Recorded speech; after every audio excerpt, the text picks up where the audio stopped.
It's a great opportunity to get everyone together and to collaborate and obviously meet customers and prospective customers as well. Just reconnecting with people is so powerful, particularly when you're trying to build new relationships, when you're trying to strengthen existing relationships. It's a great way to get in front of thousands of customers in one place. It's probably the biggest European security event that there is. We've got lots of presentations on our stand, we've got lots of partners speaking, and so you can come and pick up a whole wealth of information and knowledge. I know webinars are great, we can all access those from home, but sitting with like-minded people and having conversations before and after those informative talks are really important. I've done so much today in one day than I could have done in a week.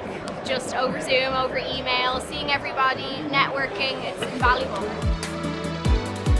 I've literally just come out of the keynote there. A lot of talks I really wanted to go to, a lot of interesting topics. It's also really good to sort of get into the industry, see what's happening at the moment, and it's a really good opportunity to network.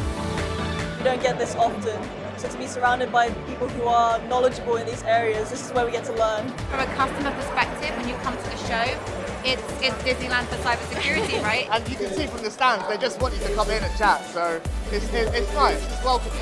A lot of booths have different prize drawings or different competitions that they have. I won an Xbox, completely unexpected. Great place to network, it's a great hub, brings everyone together, great knowledge sharing. What more can you want?